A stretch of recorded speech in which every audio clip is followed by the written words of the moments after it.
What's going on, guys? BustleBay6 here, back to your video, and today I am here to bring you with my NFL Week 12 predictions. Well, last week happened, and yeah, it was certainly a week that happened in 2023. Now, there were some pretty solid games, but it just kind of felt like a week that was just there, in all honesty. And the playoffs are not that far behind, folks, and well, some of these teams' fates have all but sealed. Some of them are still kind of hanging on, but only time will tell as the games go on. Now, I do sound still a little stuffed up. I sound a little scratchy, but I feel a lot better, and I still have a bit of a cough going on. So if I do like that, for example, I do apologize. But thanks to the power of NyQuil, I'm feeling a lot better. Not sponsored. Anyways, let's get on with the game. Starting off with the first game, which is the Green Bay Packers versus the Detroit Lions. So 3 Thursday night games and 1 Friday night game. And, well, as typical Thanksgiving tradition, we have to have a Packers and Lions game. Now, the Packers came off of a very impressive victory over the Chargers. Jordan Love had by far his best game, 0 picks, and the defense and offense really did show up. Meanwhile, the Lions, oh boy, that was really ugly. Their defense and offense felt flat against the Bears. And Jared Goff looked really bad at the beginning of the game. But as the game went on, he started getting a lot better and had 2 game-winning drives at the very end. Thankfully succeeded. Now, if the Lions can eventually avoid that stuff and don't do whatever the hell they attempted to do on Sunday, they should be okay. I'm still going to go with Detroit because they are still riding the momentum. Again, even if they don't go into the playoffs, right now their motive is win the division and go from there. We'll see what happens there. And this is the first time since basically when JFK was still in office before he had a bullet in his head. The Lions are 8-2, so times have changed as the years have gone on with Detroit. So I'm going to go with the Lions. Don't pull whatever you just pulled last week. Next up, oh Jesus, we have the Washington Commanders versus Dallas Cowboys. Washington, what the hell did you just do last week? You looked horrible against the Giants of all team, where you made Tommy DeVito look like Eli Manning in 2011 form. That was terrible. Sam Howell was awful that whole game. Offense and defense, atrocious. Howell got sacked at least 9 times. DeVito got sacked, I think, 9 times, and he still won the game. I don't get it. I don't get this team. Again, I've always said no matter how bad the team is going to be this year, at the end of the day, Dan Snyder is now part of the group anymore. He's not part of the team anymore, which is good. But you need to have a better offense and defense. And even Ron Rivera said that was a very low point. And I'm sorry, Ron. I love you and respect you, but I think you're done after this season. Meanwhile, Dallas, they ran roughshod all over the Carolina Panthers, stroking the peacock feathers, saying they're going to win the Super Bowl, despite the fact they have played horribly against good teams and played great against bad teams. To be fair, we don't really know who is good in the NFL anymore, but here we are there. Darren Bland has been having the time of his life. And Tony Pollard really hasn't been doing anything of note, weirdly enough. So, I hate to say it, but I think Dallas is going to win this game. Washington could put up a real respectable fight, but after what happened last week, it's going to be a very mid-season for the Commanders. But you know what? It's better than not having a terrible season, so there you go there. So, and then we have another divisional game. We have the San Francisco 49ers versus the Seattle Seahawks. 49ers are back in control in the NFC West, demolishing the Buccaneers. Even though Buccaneers put up a respectable fight, the better team won in the end. Brock Purdy had one of the best games he's had in his whole career so far, with 3 touchdowns and 0 interceptions. He did really damn good, and kind of further proves that maybe their 3-loss win streak, or 3-loss game losing streak, may have been a fluke the whole time, and we were just dumbfounded by the injuries. Meanwhile, the Seahawks, they're looking very fraudulent. Very, very, very fraudulent. I don't care if I get hate by the Seahawks fans. You choked that game away against the Rams, which I don't know how the hell you did that. But Geno Smith had a bit of an injury scare, but he thankfully recovered. And he looked all right. But man, you guys pissed away that game, and you guys don't want to admit it. I'm going to go with the Niners here. I just think they're going to be the better team overall. Once their offensive defense is healthy, they are going to be unstoppable. So the Seahawks may put up a respectable fight, but in the outset, the Niners are going to win. And then we get to the Friday night game. We have, oh Jesus, this is going to be a massacre. We have the Miami Dolphins versus the New York Jets. Oh, good God almighty. So the Dolphins kind of had a really close game against the Raiders, where their defense actually showed up instead of their offense. Tua turned the ball over twice and threw a pretty bad interception, if you ask me. But in the end, the Dolphins still managed to get the victory in the end. Meanwhile, the Jets, Zach Wilson got benched, and he is now being benched for Tim Boyle. Oh boy. Yeah, it's looking really dire for the Jets. Like, Wilson has looked horrible. Just terrible. Like, it's almost laughable how terrible he has been lately. And it sucks, too, because in the preseason, the kid was doing really damn good, and now he looks like he doesn't even know how to throw a football properly. The Dolphins are going to win this game. I don't expect this game to be anywhere close. Unless the defense really stops the high-flying offense, I don't think this game is going to be anywhere near close because the Bills just demolished the Jets. And, yeah, it's looking terrible for the Jets. So I'm going to go with Miami with this one. Next up, we have the Sunday night games. And most of these games are basically all divisional games, if you think about it. This whole week's been all divisional games. Next up, we have an NFC South battle. We have the New Orleans Saints versus the Atlanta Falcons. The battle of the ass, the battle of the ass division. Saints are coming off of a bye week. I mean, both these teams are coming off of a bye week. This game's probably going to be pretty rough. I don't really know who's going to win this game. Maybe, unless Desmond Ridder is playing, the Saints are winning this game. Because I'm sorry, Desmond Ridder has been ass this entire year. Like, I try to give him benefit of the doubt, and he has shown, like, good moments. But my God, he has been so mid. It is so ungodly, unreal. Like, it's just kind of how baffling how terrible he is when it comes to good QBs. So, again, if they start Ridder, the Saints are winning this game. But if not, if Heineke's actually playing, the Falcons are winning. But I'm going to go with the Saints on this one. Next up, we have the Tampa Bay Buccaneers versus the Indianapolis Colts. So, the Buccaneers put up a respectable showing against the 49ers, but eventually did loosen them in a respectable showing. Meanwhile, the Colts, they're coming off of a bye week and getting everyone rested up. Unfortunately, they did cut Shaq Leonard, which is a pretty big blow to them considering he was been doing really damn good with the team. Where does he go from here? Who really knows? It's his fate to seal. Now, I might have to go actually with the Colts on this one. Now, Tampa Bay looks like the better team on paper, but the Colts, they'll always sneak in and put up a respectable fight. So I'm going to go with the upset, and I'm going to go with Indy here.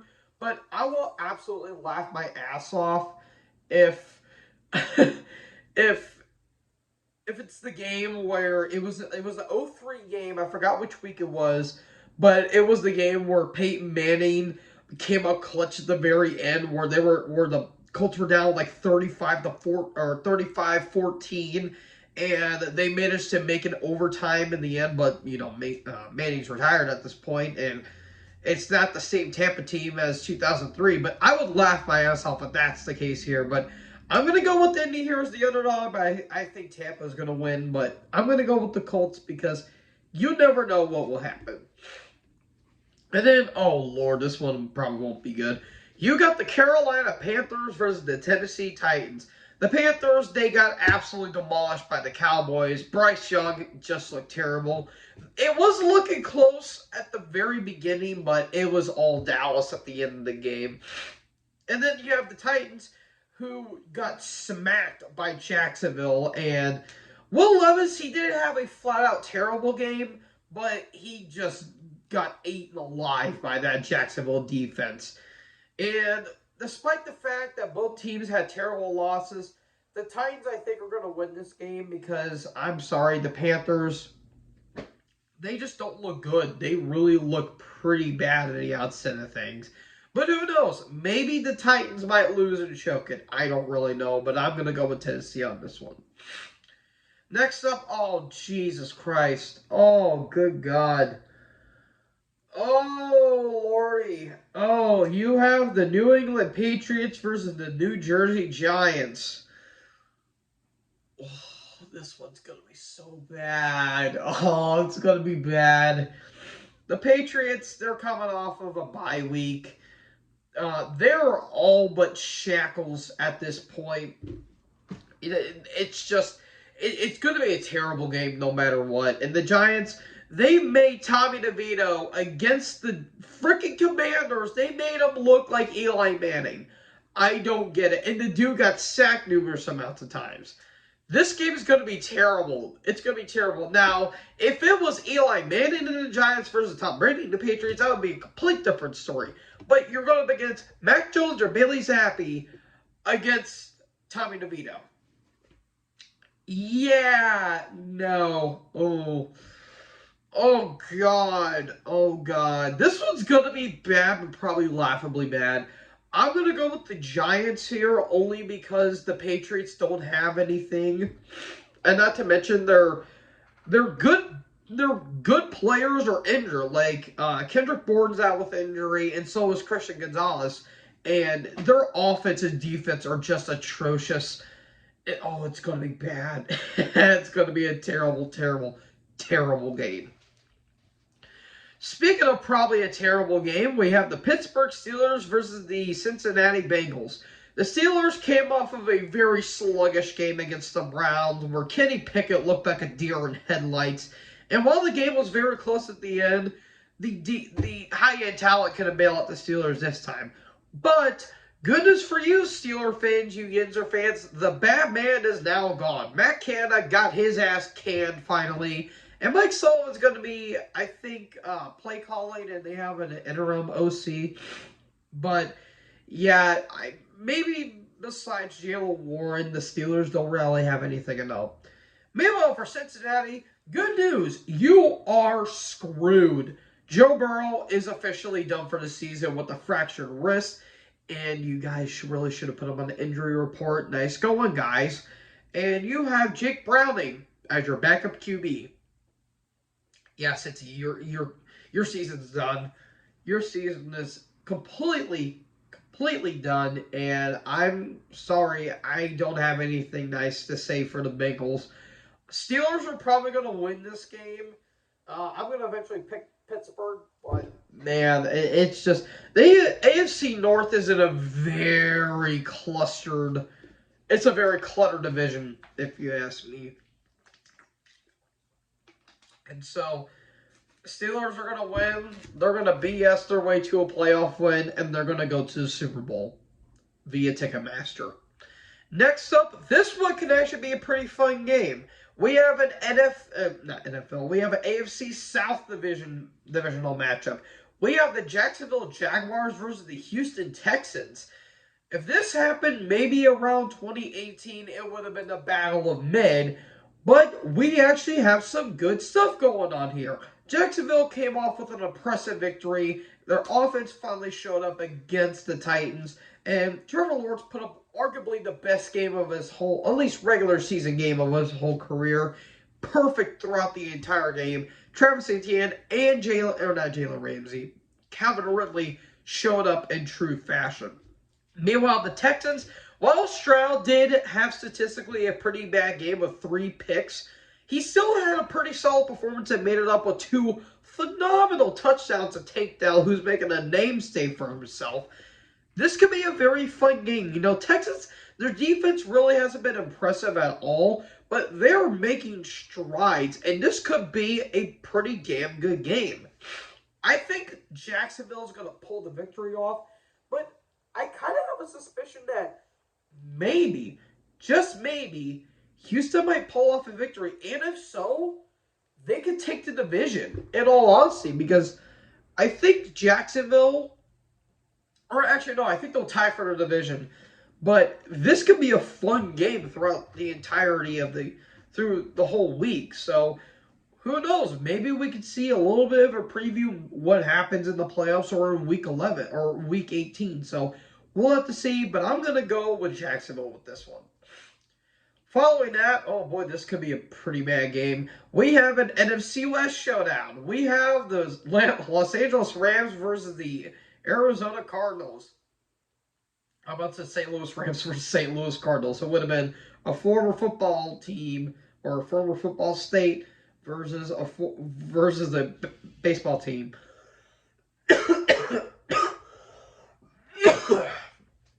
Apologies, that wouldn't have worked.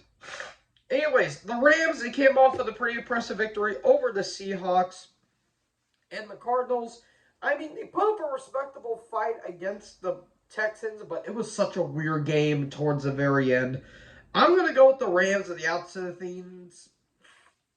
But I will say, maybe Kyler Murray might be able to pull off a victory again for the Cardinals. And who knows? Maybe the Cardinals may be a dark horse in this game. But I'm going to go with the Rams overall because I just think that defense is just going to slaughter that offense. But who knows? Cardinals have been kind of a scrappy team ever since Kyler got back. Next up, oh boy, this one probably won't be good. Maybe defense-wise, but offense-wise, it's going to be pretty bad. You have the Cleveland Browns versus the Denver Broncos. So, the Browns, again, they came off with a pretty impressive victory over the Steelers, even though it was really sluggish, especially towards the end. DTR, I mean, he's a rookie. I ain't going to fault him that much, but man, he certainly looked like one. But good news, folks, you signed Joe Flacco. Oh, boy. Following that, you have the Denver Broncos, where they came off with a pretty impressive victory over the Vikings. It came down to the very end. And their offense and defense did show up. Their defense has slightly gotten a little bit better as time has gone on. Their offense, it could be a little bit better, but Wilson's been looking pretty solid, even though he's been a little meh at points. Who will win this game? Honestly, with how good their defense is, I'm going to go with the Browns on this one. I would laugh if it's going to end up how the Browns lost the AFC championship game against the Broncos in '86. I will laugh my ass off if that's the case, but I'm going to go with Cleveland here only because their defense is absolutely spectacular. But maybe Denver will pull it off at the very end, but I'm going to go with Cleveland on this one. Next up, we have an AFC East showdown. Or AFC West showdown, my bad. We have the Kansas City Chiefs versus the Las Vegas Raiders. The Chiefs came off of a pretty heartbreaking loss to the Philadelphia Eagles in their Super Bowl rematch. People were just dropping balls left, right, and center, especially Kelsey, who fumbled it, I think, twice, I believe, and Mahomes threw an end zone interception, but almost won that game because, well, Mahomes likes to pull magic out of his ass. But ultimately, that didn't happen. Meanwhile, the Raiders, their defense was actually putting up a really good fight against that Dolphins offense. But unfortunately, Aiden O'Connell just didn't do well enough. But Raiders, they're looking promising again, and the players look like they actually give a shit for once. As much as I would like the Raiders' chances, I'm going to have to go with the Chiefs here. After that loss, they're probably going to be out for blood, and it's probably going to be pretty brutal. But I would kind of suspect this maybe be a close game, but I think the Chiefs are going to win it in the outset. Following that, this one may be a bit of a toughie. You have the Buffalo Bills versus the Philadelphia Eagles. The Bills had a really well-deserved victory over the Jets, where they just slaughtered the Jets from left, right, and center. Josh Allen had a perfect game, basically, and there was really no flaws in that game in the outset of things. Now, they did unfortunately lose one of their safeties and a pretty bad, I think it was Ty Johnson, I want to say, who suffered a pretty bad concussion. It was a brutal collision, but thankfully they will be okay, hopefully. Meanwhile, the Eagles, they came off on a pretty impressive victory over the Chiefs. I will say their offense, in all honesty, it has been lacking of some sorts. Like Devontae Smith carried that offense in that game, while Julio Jones and AJ Brown had pretty off days, in my opinion. And while Hurts did have two bad interceptions, he had a bad interception. He made it up with a couple nice running touchdowns. So I can honestly respect that. I do like the Bills' chances in this game because after this, they have their bye week, then they have the Chiefs, and then they have the Cowboys, then they have the Chargers, and I think they have the Dolphins afterwards. So they have a really rough schedule after this. And if they're going to have to go into the playoffs, they need to win at least 3 of their games. This one, I don't think will be one of them, unfortunately. I'm going to go with the Eagles here because if the Bills are going to win, they have to play a perfect game against Philly because one slip up, one little fuck up against the Eagles, and your game is basically all but over. And the Eagles, just don't turn the ball over, make no mistakes, and you will be all right. I'm going to go with Philly, but Buffalo, you got to bring it your 110, man. That's all I'm going to say. And then for the Sunday night game, we have a game that looks pretty good on paper, but in execution may be a blowout. We have the Baltimore Ravens versus the Los Angeles Chargers. The Ravens came off of a pretty dominant victory against these Bengals. Joe Burrow. Joe Burrow's out with the wrist injury. Lamar Jackson had a really damn good game. Unfortunately, though, they did lose Mark Andrews to an ankle injury, which really, really, really sucks because the dude's been on fire this year. But, you have Gus Edwards, and OBJ's been hanging in there. He's been actually not having been in a bad year. Just make sure Nelson Aguilar doesn't drop the damn ball like he has been doing. Meanwhile, the Chargers came off a very heartbreaking game against the Packers. Justin Herbert is doing everything in his power to win this team over in this game over, but it fails every single time. I love Justin Herbert. The dude has a fucking bazooka for an arm, but my God, this defense is fucking terrible. It is one of the worst defenses I've ever seen. It's not Herbert's fault that the defense can't tackle worth this shit. It's not his fault that the receivers decide to have stones as hands. And it's not his fault that the play calling is absolute ass. Brandon Staley, you need to go, dude. You have been terrible as a head coach. And yeah, you're showing frustrations, but man, dude, you just need to shut your ass up and you need to go. But I'm willing to bet Dean Spanos ain't gonna let that happen because the dude's a greedy son of a bitch. The Ravens are going to win this game, but who knows? Maybe the Chargers might pull a win out of their ass, but I'm going to go with the Ravens. And for the Monday night game, we have the Chicago Bears versus the Minnesota Vikings. The Bears came off of a really damn good loss over the Lions, and I say damn good loss in terms of Fields had a really good game. He had a really, really, really damn good game. He had no turnovers. He had no mistakes. He played a damn good game. We wish to see that more out of Fields. The problem is the defense decided to have butterfingers and decide not to tackle at the very end. Again, you wasted a damn good performance with Fields and you blew the game away against the Lions. Meanwhile, the Vikings had a heartbreaking loss themselves against the Broncos. They tried everything in their power, but unfortunately to no avail. Josh Jacobs had himself a solid game, even though there was a couple fumbles and there was a pretty bad pick, even though it was tipped in the air. The Vikings are an interesting story going into this year. I am going to have to go with the Vikings overall because I'm sorry, just the Bears. The Bears are the Bears. They're just going to just be there so they won't get fined. So, folks, that is it for my Week 12 predictions. I hope you guys enjoyed this video. And, guys, happy Thanksgiving. I hope you guys have a nice holiday. I sure hope I do, considering that, A, I got to go into work tomorrow, and B, I feel a lot better because I typically feel like crap around the holidays. So, yay me. So, folks, that is it. Let me know in the comment section below what you guys thought about this video. Make sure you guys leave a like, leave a comment, tap the big red subscribe button, and tap the bell so when I upload, you guys will be notified. Thank you guys so much for watching this video. Most importantly, join the herd. Talk guys next video. Peace out.